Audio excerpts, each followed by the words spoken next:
Jay Gould was a part of the Populism sub-era and is known for his work as a railroad executive, speculator, and financier. Gould grew up in a farming family located in Roxbury, New York, but Gould learned quickly that farming life wasn't for him. In the 1850s, Gould moved to New York City and began work as a speculator on Wall Street, where he quickly mastered stock trading. Gould was very well known for his work in the railroad industry.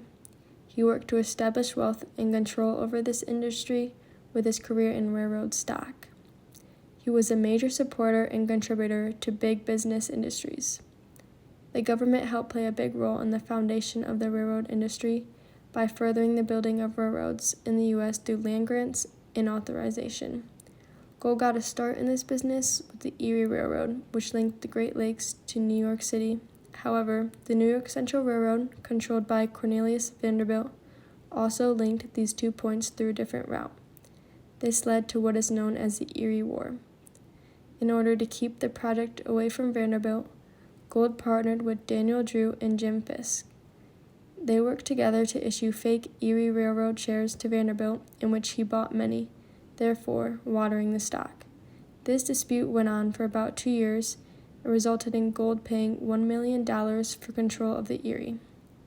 Gould expanded the railroad, but eventually the company was forced into bankruptcy, but only after Gould had profited big, serving as a great example of Gould's ability to drive a company to bankruptcy as long as he achieves a large profit.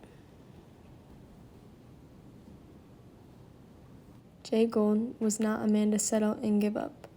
After his forced yielding of the Erie, later on in 1879, he turned his attention to the possibility of profit with railroads in the West.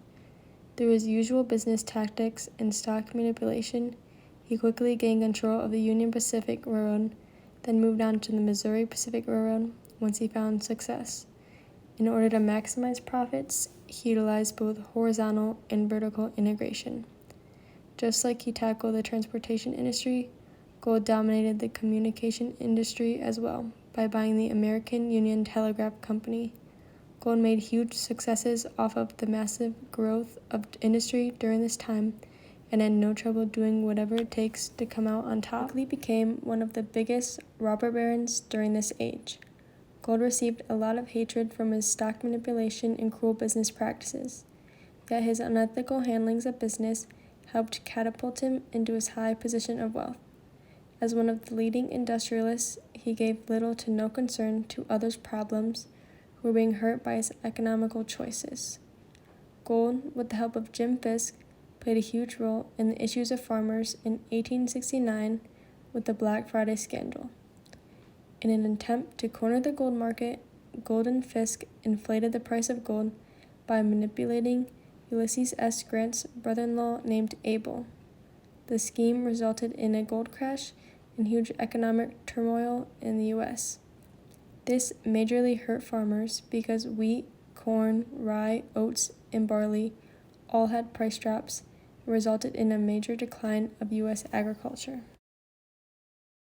Jay Gould was very against labor unions because they challenged his unfair work practices.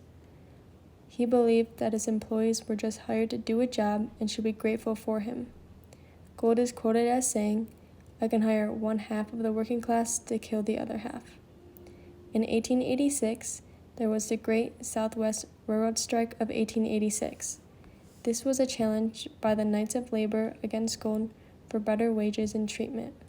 The strike consisted of over 200,000 railroad workers against Gould's Missouri Pacific and Union Pacific railroads. During the Gilded Age, the rapid industrialization and economic growth of certain industries and people created a huge wealth gap between the rich and the poor. Since Jay Gould served as one of the wealthiest men in America at this time, he didn't see this wide divide as an issue for America. Due to his work being in high-level business and corporations, Gould favored the laissez-faire policies of the time. These gave businesses more space from government regulations and rules.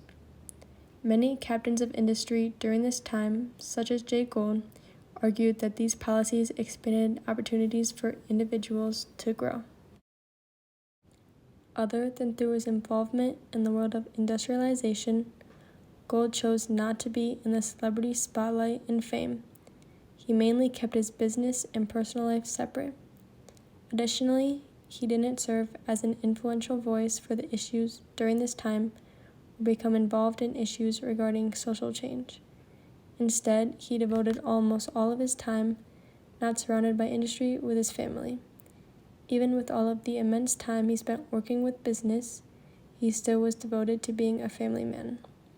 He married Helen Day Miller in 1863, and they were married for 26 years until her death in 1889. Together, they had 6 children. Gold was very invested in his children's lives and took pride in their accomplishments. His estate in Tarrytown, New York, had a plethora of pictures of his children displayed on the walls. His sons, George J., Howard, and Edwin Gold, all followed in his footsteps by working with railroads as financiers, executives, and investors. Before dying in 1882, Gold gave his remaining fortune of $77 million to his family. In the New York Times, his testimony in the suit of William S. Williams against the Western Union Telegraph Company was published. This suit dealt with capital stock, and in his testimony, Gold says, "I judge property myself by its net earning power. That is the only rule I have been to get. This whole island was once bought for a few strings of beads, but now you will find this property valued by its earning power, by its rent power, and that is the way to value a railroad or telegraph."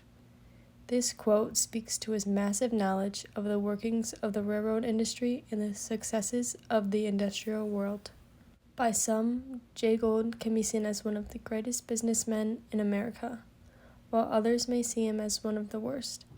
Either way, he helped to transform the railroad industry, and in doing so, created a reputation as a corrupt yet very wealthy and successful man in the history of the United States.